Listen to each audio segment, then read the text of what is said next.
Welcome to Pumpkin Spice Podcast. This is our last episode for the season. Maybe we'll have a recap. I haven't decided yet, but my name's Rob Schulte. How about you? I'm Graham Young, and if we'll try to wrap things up with Chucky on this episode, but we may have to break this into 2 episodes. Who knows? So it's just a real heaping discussion. I guess. I mean, I don't know how much I can say about the series that I haven't said already. I will say that Cult of Chucky doesn't sort of sweeten the deal for me at all. But it's no Seed of Chucky. And nothing will ever be Seed of Chucky.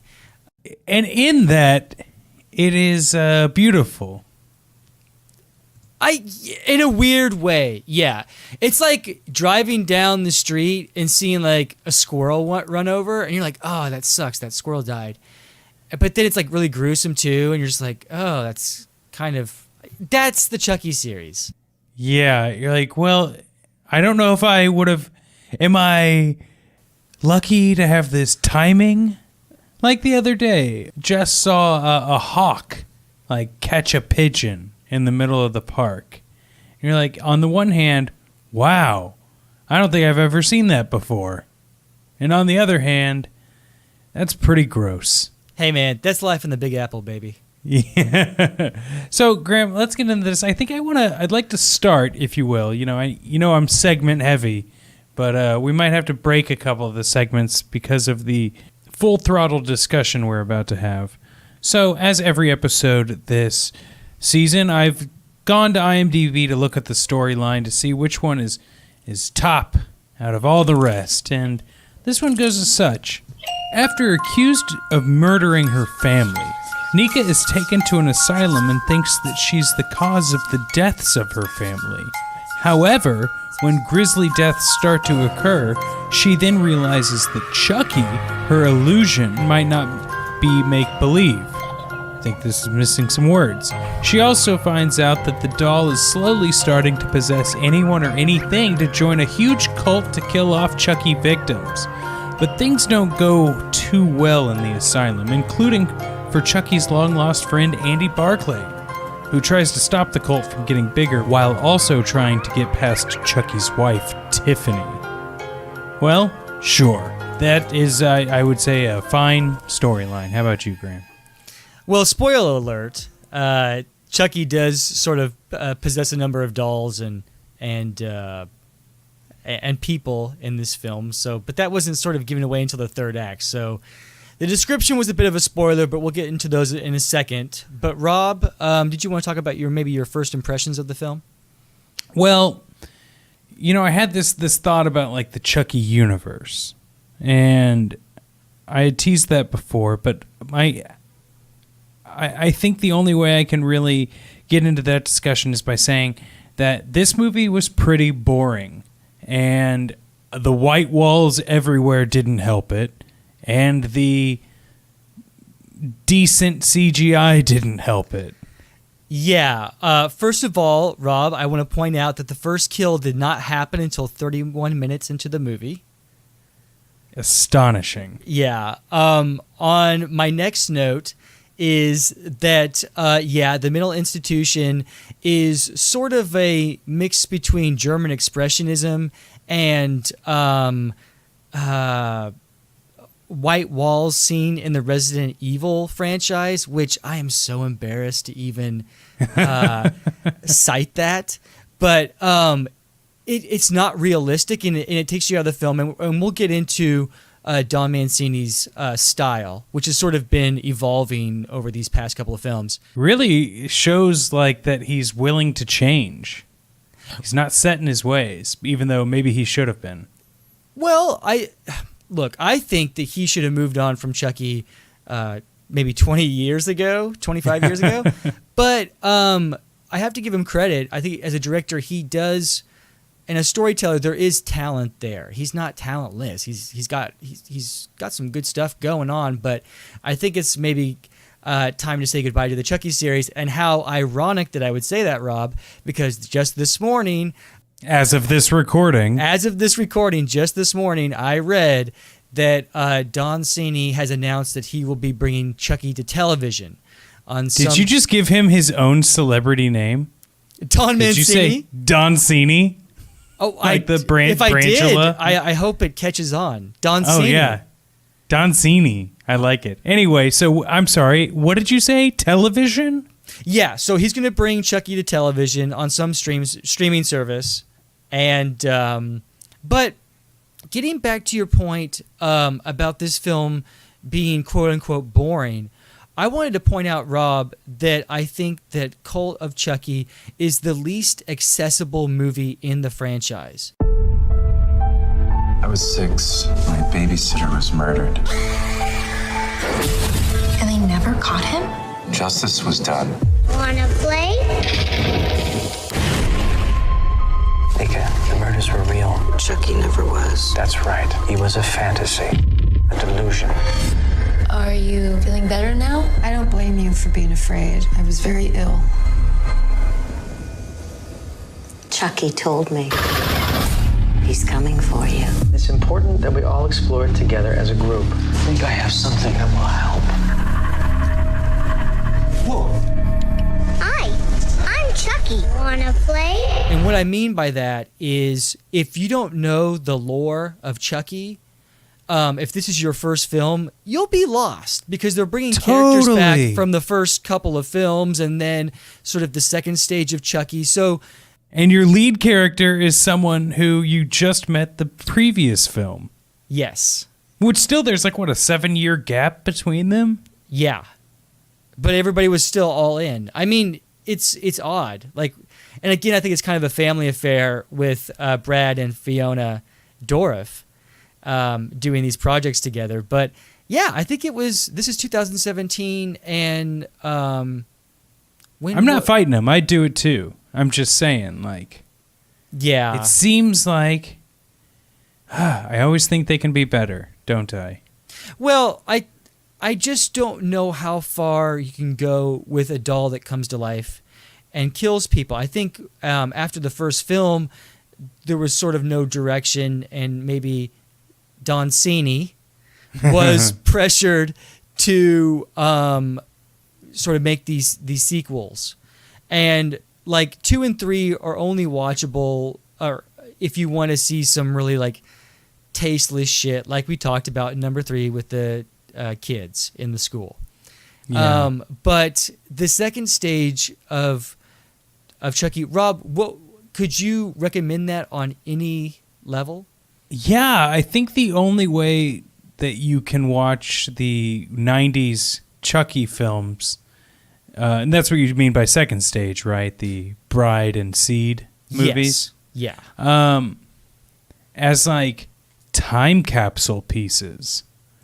It totally encompasses like the hot topic-ification of horror films after like the rise of Scream. I don't know, because like Scream was good.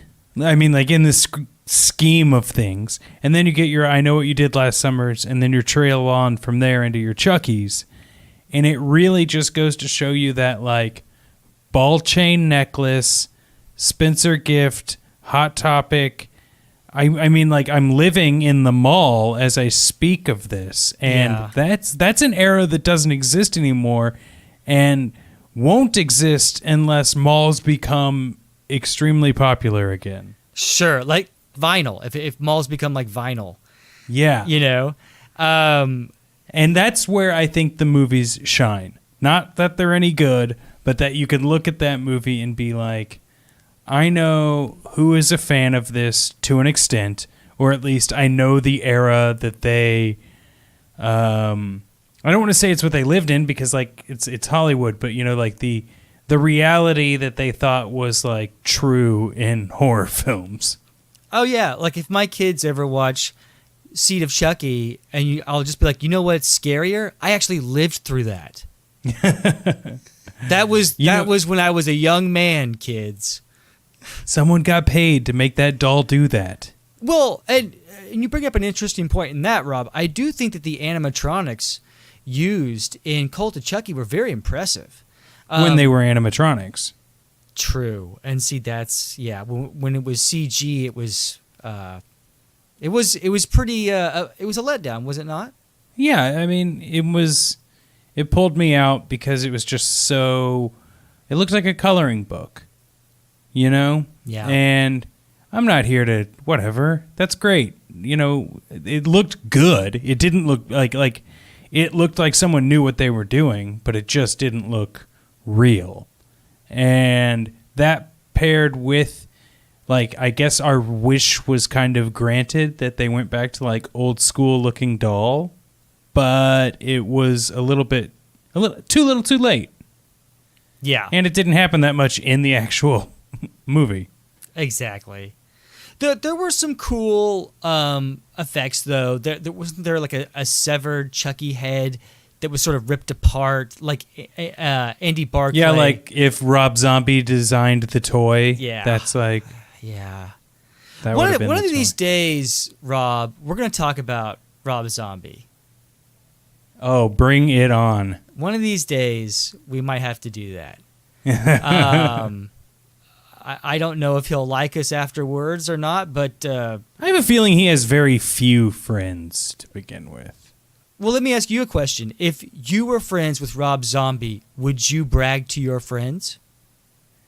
I believe it would be a topic of conversation for maybe the first few weeks that we met. You'd be like, "Hey, man, I'm hanging out with Rob Zombie." And I don't know if I would use that tone of voice, but let's just put it at the scenario. I'm at the water cooler at work. Okay, Graham. Okay. You know, let's use a metaphor or a situation that our fans are familiar with. Okay. And hopefully not beaten into the ground. No, hopefully not. I'm sitting there. I'm new. I'm a little awkward, trying to just like make friends. You walk up, and I'm just like, "Hey, another Wednesday." And I'm like, "Yeah, another Wednesday. What did you do last night?" Let me ask you a question. You know the film House of a Thousand Corpses? Well, yeah, I do actually. Okay, so you're an aficionado. No, but go on. Well, do you remember the band White Zombie, or is that before your time? No, that was right smack dab in the middle of my time. Okay, funny story. That song More Human Than Human, on the radio, you never got to hear its true intro, which was the sounds of an orgasm. Oh, lovemaking. Yes. But anyway, yeah, that was taken off dude. the record. Or that was taken off, like there was a censored version of that. Yes, I remember. Yes. Okay, cool. I'm glad. Okay, well, I know that dude. I know the singer of that band, the guy who directed that movie. No shit. Yeah. You're hanging out with him. He's kind of a weirdo. Cool. All right. See you, Rob. All right, coffee break. And that's the end of the conversation. Yep. That's because no one wants to go any further. You know, I stopped after Devil's Rejects, I think. He's put out several films, but maybe Don Saney and Rob Zombie should team up for the Chucky TV series. What could go wrong? Honestly, the bar is so low at this point. Exactly. Well, that's how we felt with Curse of Chucky. Like, yeah, that, and then they dropped it even further. Well, that movie was like Citizen fucking Kane compared to Seed of Chucky. You know what I'm saying? Like that shot over the dinner table.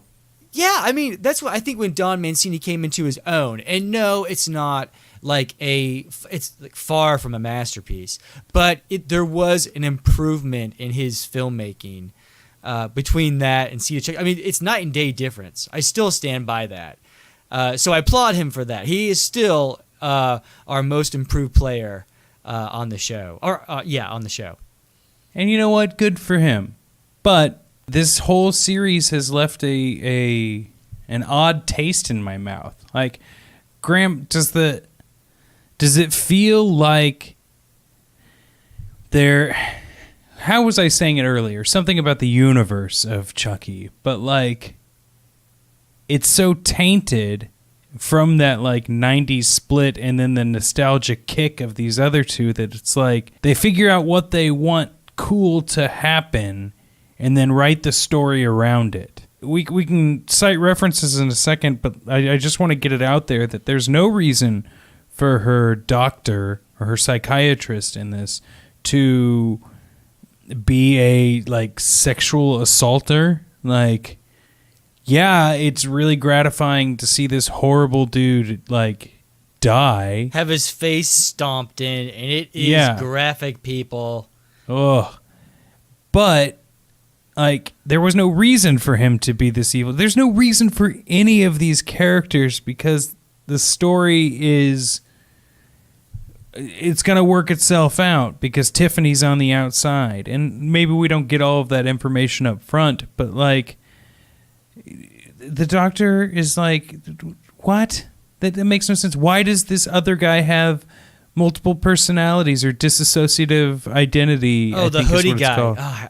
Yeah, no reason for him to have those different personalities, really. I did not like his character. But getting back to the doctor, if you're going to write a character that's a sexual predator, you pretty much have to commit to it or go sort of jump in the deep end. And I felt like this was almost, especially in like 2018, and this almost felt exploitative, Rob. Yeah, it's like they put it in there so they put it in there so they could get some like, fuck yes, look at the Chucky's take on this. You know what I mean? You know what I'm trying to say? Like, yeah, sexual abuse brought to you by Chucky. Like, what the fuck? It's not well thought through, and I think that we can easily say that the first one, it might be the only film that's well thought through out of this series. Yeah, I think Don Mancini was like this young up-and-coming guy that probably had been writing this film for like 2 years while he was like living at home or in the college dorm or something, you know. And so he had a lot of time to like focus on it and all that kind of stuff. And these other ones just feel so rushed, especially 2 and 3. Oh yeah. 2 and 3 are rushed. 4 and 5 are bizarre. And then 6 and 7, it seems so odd to even say, are just so drenched in, look at this new Child's Play lore that we are creating, that they forget to throw a logistical story in there. Yeah. Is that pretentious? I don't know. No. It's exactly what they're doing. They want to appease fans and get people into Chucky. And they're like, what do fans want? This, and this. They want Andy Barclay back. And they want Fiona Dora back. But they never stop to think, let's just make a good movie. Yeah, like, let's make them want to enjoy the characters. You know, let's, like you said, let's make a good movie. And that's where we get down to the basics here, Graham. Yeah. What are we going to do about this film series? Like, what are your takeaways from it as a whole? And maybe you can't answer that, but as a whole, this, okay, let's do some real talk. Honest, real talk. Okay? The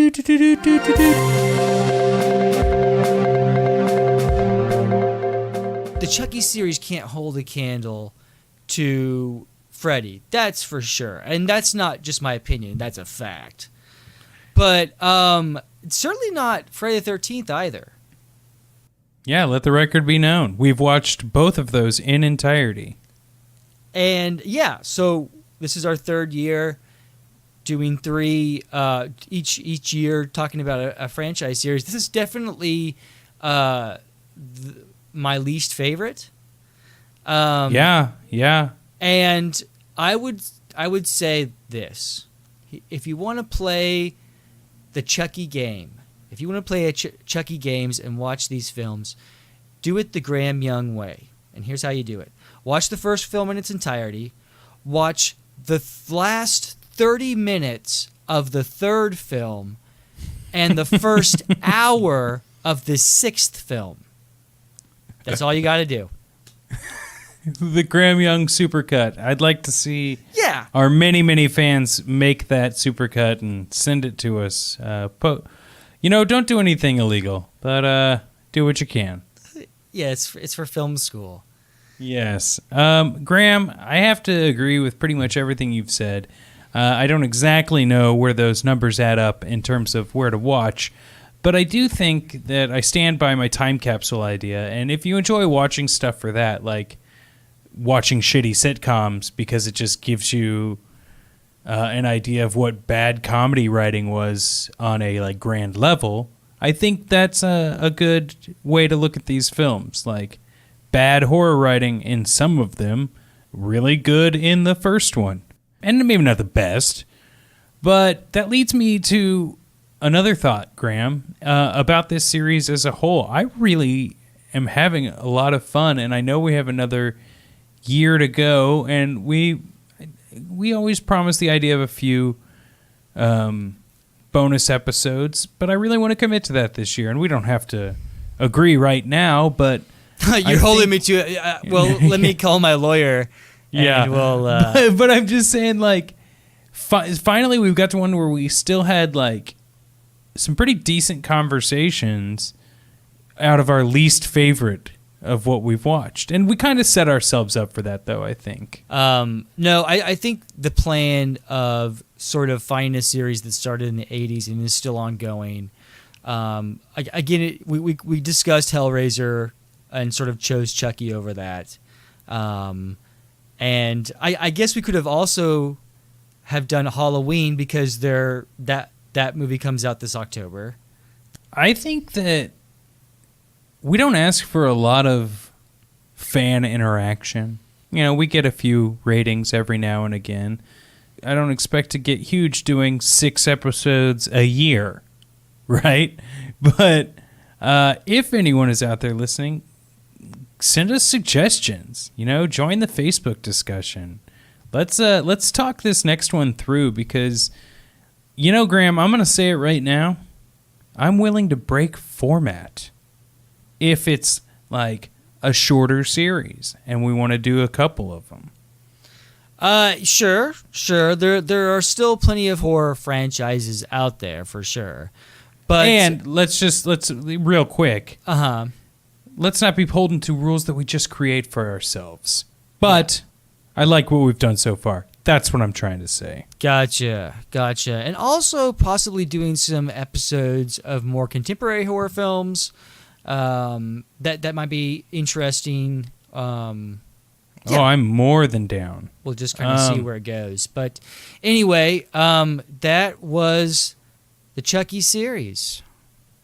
And maybe we'll have some more thoughts, but we're recording these ahead of time so that we can develop those thoughts. No, it's October. It's a cold October night. All right, well, don't look at when that announcement for the TV show came, because then the lore will be lost. Oh, forget that. And when I said that the Halloween movie's coming out, I mean it's coming out this month. Yeah. Have you seen it yet? Yeah, well, Rob and I have watched the trailer like 50 times. Yeah. Hey, that would be cool. Maybe that could be some extra content of like watching trailers to horror movies.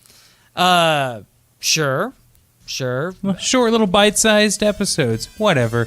This is going on too long. Thanks everyone for listening to this other season. Graham, do you have anything you'd like to leave people with? Let's see. I am excited, Rob, for this year's my most anticipated movie of 2018. Since it's October and we're getting closer to the end of the year, Orson Welles' The Other Side of the Wind. Really? Orson Welles made a film in the 1980s that was never released, and it starred John Huston, and Netflix bought it, and they have agreed to show it in theaters. So I feel that this is sort of Netflix testing the waters for the new Scorsese movie that's coming out in 2019 called The Irishman. if they want to get into the theater business or stick to streaming. So, Well, can it be both? I'm sure it can, but if they are going to show it in the theaters, I think they have an expectation about how much money they want to make, and if they don't make that, they may not want to pursue that any further. Good point. Well, only time will tell. We'll see. But Rob, yourself, do you have anything about sort of October on 2018? Any announcements? Well, as you know, Graham, Friendly Fire has been going incredibly well, and that's the other passion project podcast I work on. I really don't have too much else. I think any sort of announcements I could make, I might hold them close until I have a proper time to announce.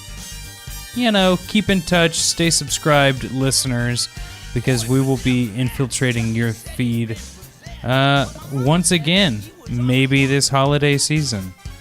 Absolutely. Rob and I will look for more horror films starring Brad Dourif. Hey, and maybe we'll just watch Christmas Evil again. Yeah, we'll make that a year-end tradition. I love it. Okay, Graham. Well, I will talk to you next time. All right, until then.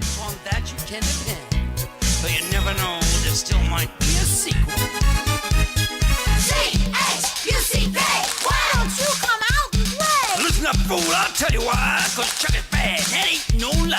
Chucky, Chucky, go away. You're too rough.